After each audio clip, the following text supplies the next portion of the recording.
Well, good morning. Happy Easter. I'm so excited that it has been so difficult to find everyone a seat this morning. What good news is that? Well, I have a question for you. Are you ready to hear the good news this morning? Yes, that's good. That's awesome. So I am here to share that with you. And to get us going, I want to tell you a little bit about, as I was preparing this message, as I was reading through the Bible passages, as I was doing some research, I was actually at a skate park. And no, I was not skating. I don't think they recommend that while you're pregnant. But my eldest son, Kalen, is a skateboarder. And it was interesting that as I was reading through the passage and as I was doing a little bit of research and as I was watching Kalen trying to learn a new trick, I saw these patterns emerging. And so what I noticed is that when Kalen started to try to learn a new trick, there was this barrier. It was a barrier between where he was and where he wanted to be. And to get to where he wanted to be, there was some work that needed to be done. There was some problem solving that needed to be done. He had to figure out, where each foot was placed on the board, which way to lean his body forward or backwards. That's about my knowledge of skateboarding. I'm sure there's lots of other things he had to consider as well. But there was some work that had to be done until he could get to that last stage of celebration, of actually celebrating, yes, I have learnt the new trick. And it's interesting, as I reflected on the Easter story, I saw this same pattern, this pattern of us beginning with having a barrier between us and God. And then there was some work that needed to be done. There was a solution, there was some problem solving. And isn't it great news that we didn't have to do that work, that Jesus would actually do the work for us? And then there was this time of celebration where we could celebrate that we had arrived, that there was no longer a barrier. And so today we're going to look at the Easter story through that lens, looking at the barrier, the solution, and the celebration. And so to begin with, I'm going to read a passage. But while I'm reading a passage, you'll be handed this little sheet of paper. So just hold on to it for now. And after we've read the passage, I'll explain what I want you to do with that. Is that all right? Yes, okay. So we are going to read from Matthew chapter 27, verses 50 to 54. And I'm reading today out of the NIV Bible. This is what it says. It says, "And when Jesus had cried out again in a loud voice, he gave up his spirit. At that moment, the curtain of the temple was torn into two from top to bottom. The earth shook, the rocks split, and the tombs broke open. The bodies of many holy people who had died were raised to life. They came out of the tomb after Jesus' resurrection and went into the holy city and appeared to many people. When the centurion and those with him who were guarding Jesus saw the earthquake and all that had happened, they were terrified and exclaimed, 'Surely he was the Son of God.'" And so this morning, I want us to start in this passage at the barrier. And it talks about the curtain in the temple. And Matt talked a little bit about this on Good Friday. And if you've grown up in church, you might know about what the temple represents. But just to go with it, I'm going to talk a little bit about what the curtain meant. And to sum it up, basically, the curtain was a barrier between people, between men, between women, and between God. All right? And so men and women, people would stand on one side of the curtain, and behind the curtain, it was called the Holy of Holies. And behind the curtain was God's presence.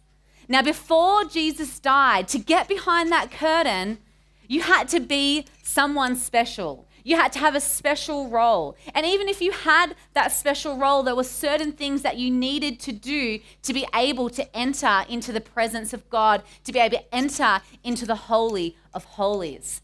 And so when this curtain was torn in two, it was saying that the barrier has been broken. But I would love if we could do something today. Is for each of you, you have this little, it's purple because you read different things, but anyways, we're just going to say it's purple, okay? All right? So the purple curtain, all right? What I would like for us to do, as I'm speaking today, I would love for you to write. I'm going to aim for 3 because I know, aim for 3, we'll at least get 1, right? But I've got 3. I want us to write down 3 things that we might feel that separate us from God, that act as a barrier between us and God. Now, I understand that writing things down might be a little bit confronting. So I've got 2 options. If writing things down is a little bit too confronting, you could write a short summary so you don't fully it's not like writing out everything, or you can visualize what you would write down on this curtain. But I've actually written down 3 things on my curtain. I wanted to share that with you today. And so as I'm speaking throughout this message, I want you to think about what are the things that you feel like separate you from God and from his presence and his plan in your life. You see, the first thing that I've written down on my curtain is the words, I'm not good enough. I'm not good enough. And it's interesting because this statement actually played out as I was writing this message, right? I felt like, you know what, my message is not going to be good enough, that I'm not going to be good enough at delivering it, so I'm not going to do a good enough job. And it was really interesting that as I was writing it, I was challenged to be like, no, this is not about you, Rachel, and about how good you are. But this sentence that plays in my head, it plays in my head for all sorts of things. It might be like, I'm not a good enough leader. I'm not good enough. I don't have the right skills, the right capacities. Sometimes I compare myself to other people and I'm just left with feeling, you know what, I can't live out God's plan for my life because I'm not good enough. Sometimes, especially as my kids have gotten older, I lose my patience at them. And so when I lose my patience, I have that feeling of I'm not good enough. I'm not a good enough Christian. I'm not a good enough mum. And I feel like I can't enter into God's presence and his plan that he has for my life. Or sometimes I'm selfish in my marriage, and even though the Bible tells me to not do that, and 1 Corinthians tells me how I should love, yet time and time again, I choose to serve myself rather than serving my husband. Or sometimes I enter into gossip. I enter into those situations, those conversations, and afterwards I'm like, Rachel, why did you do that? You shouldn't have done that. Right? Another thing that I've written down on this paper is the idea of I'm not behaving well enough, right? I'm not behaving well enough. I can't live out the life that God has called me to live because I'm not behaving well enough.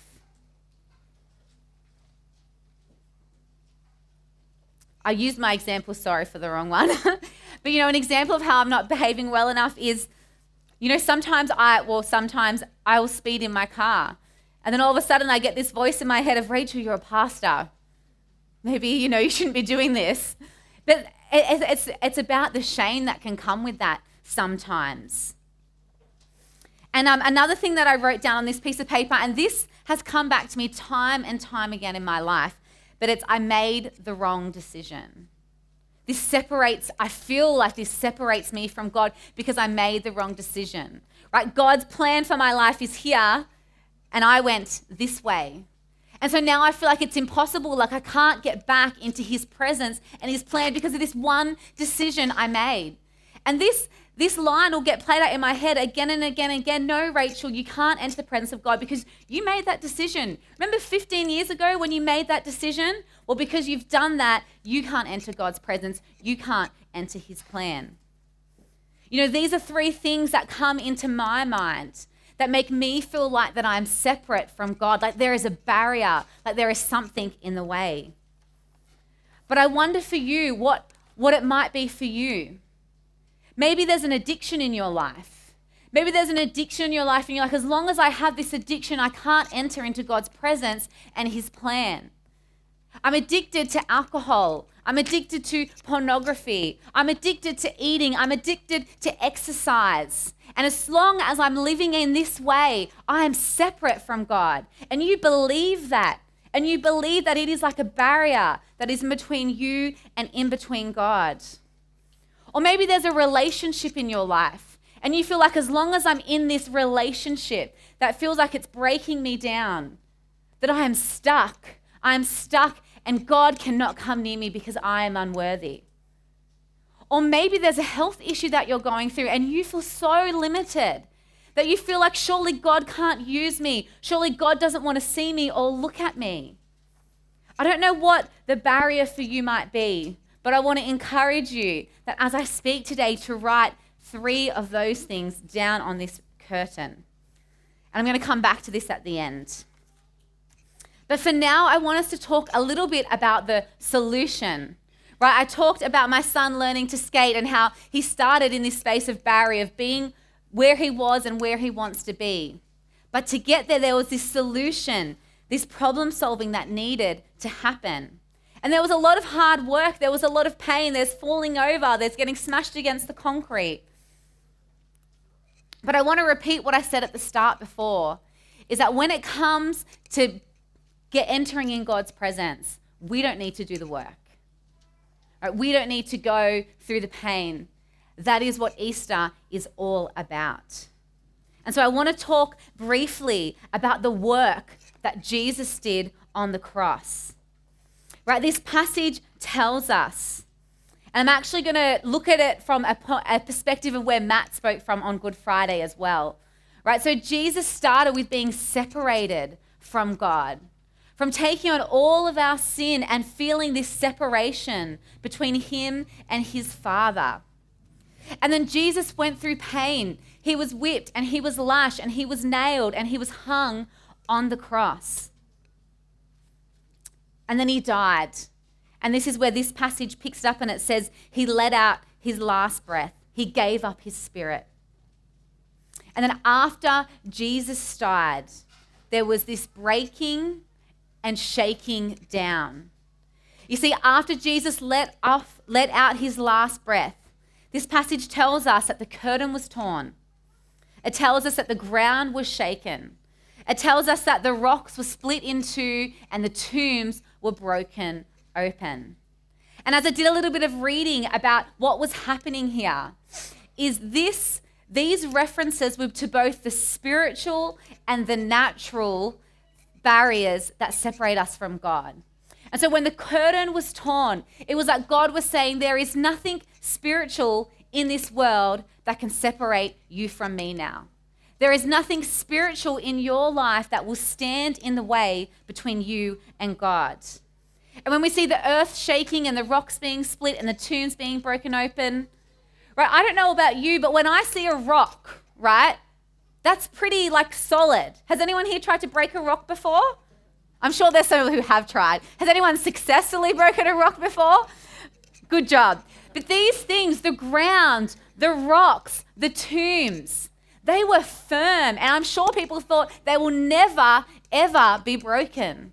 Yet here, when Jesus died, these things are broken. And God is saying to us, there is nothing in this natural world. There is nothing in this natural world that can keep me separated from you. You see, Jesus brought the solution. He did the work. He broke everything that was spiritual and natural in your life so that you can be reunited with him. And this leads us to the celebration. And this is probably the most interesting part of the passage. And I think it's interesting because it's actually only in the Gospel of Matthew. And so when you read your Bible, there's 4 Gospels. There's Matthew, Mark, Luke, and John. And all these 4 accounts are about the same event, but it's different perspectives. Okay? So it's like if I saw something happen, I'm going to speak it about from my perspective, but then Matt saw something happen, he's going to speak from his perspective. Shana saw something happen, she saw it from her perspective. We're all talking about the same thing, but we have different perspectives. And so this book of Matthew, it's the only gospel that mentions this next part. And I'm going to segment this as the celebration, okay? And so what it says is that the bodies of many holy people were raised to life, right? The bodies of many holy people were raised to life. But the really interesting part that I think is really interesting is that when we read the text, it says that on Good Friday, when Jesus died, the bodies came back to life. But they didn't come out of the tomb until Easter Sunday. Right? So the bodies were raised back to life on Good Friday when Jesus died. Right? He did the work, he defeated, he overcame, they came back to life. But interestingly enough, they were still stuck in the tomb. or they still stayed in the tomb. And when we think about burying our dead, I don't know about you, but if I was raised from my grave these days, I wouldn't want to be there from Friday to Sunday morning, right? I wouldn't want to be sitting in my coffin. I think I would die all over again, right? But back in these days, I've got a picture of what a tomb would look like. And so it's not like our graves that we have today. And it comes up on screen. It's a lot more spacious. So there's a lot more understanding that they could come back to life on Friday. And, if you're still a little bit claustrophobic, you're probably not too happy about hanging out there for 3 days. But they came back to life inside this tomb. But it wasn't until Jesus came back to life that they actually walked out into the holy city. And so what I want to talk about here, right, is that we can have the work of Jesus done in our lives, right? We can be raised back to life, but we could still be stuck in our tomb, right? We may have not actually reached this point of celebration. And I want you to think about a birthday, right? Who here has a birthday? Everyone. Who here likes to share it's their birthday with other people? Everyone who's under 20? Who doesn't want to share with people that it's their birthday? Right? What I want to tell you is there is a difference between your birthday and your birthday party. Right? There is a difference between your birthday and your birthday party. It could be your birthday and nobody knows about it. Yeah, it's still significant. You're still alive. You're still here. And just like you might have accepted Jesus as your Lord and Savior, He's done the work in you and you are alive, but you are not celebrating. You are not having a party. And isn't it so interesting, this passage, that these bodies were alive, but they were stuck in their tomb and they didn't walk out until Easter Sunday. And so Easter Sunday is so good because it means that we are no longer stuck in our graves, that we are no longer stuck in our tombs, that we can live a life of celebration, right? And the best part of this, right, is after the bodies walk out into the holy city, something happens at the end of this passage, right? It says the centurion and those with him who were guarding Jesus saw the earthquake and all that happened, and they claimed that surely he is the Son of God. You see, if we are not living a life of celebration, if we aren't celebrating the resurrection of Jesus, then people will not know, just like they might not know that it's your birthday. And so the invitation today is that we should be having a party, that we should be celebrating the work that Jesus has done. And so as we get ready to head back into a time of worship, I have some questions to ask you. Right? I wonder, do you feel like there is a barrier between you and God? Do you feel like there is a barrier between you and God? Do you feel like there's a barrier between where you are at and living in God's presence and His plan for you? Right? Or I wonder if you've accepted the solution, if you know that Jesus died on the cross, if you know He came back to life. But I wonder if you feel like you're still stuck in a tomb. I wonder if you feel like you're still stuck in a tomb and you aren't living a life of celebration. Well, I want to tell you, I've got some good news. Right? I told you at the start, I've got some good news. So if you feel that way, if you feel stuck, if you feel like the barrier is still there, the good news is that the story didn't end on Good Friday. Right? The story ends on Good Easter Sunday. Right? That we have been set free, that we can walk out of our tomb, that we can live our life in such a way that when people see us, they claim, surely Jesus is the Son of God. And I just want to read one more passage to you. And this one I'm going to read from the Message paraphrase. And it's an awesome passage. It's verses 9 to 11 in chapter 8. It says, but if God Himself has taken up residence in your life, you can hardly be thinking more of yourself than of Him. Anyone, of course, who has not welcomed this invisible but clearly present God, the Spirit of Christ won't know what we're talking about. All right, but listen to this. But for you who welcome him, in him who dwells, even though you still experience all the limitations of sin, right? Even though these things are happening in your life right now, even though you experience all the limitations of sin, you yourself will experience life on God's terms, right? It stands to reason, doesn't it, that if the alive and present God who raised Jesus from the dead moves in your life, he'll do the same thing he did in Jesus, bringing you alive to himself. When God lives and breathes in you, and he does as surely as he did in Jesus, you are delivered from that dead life.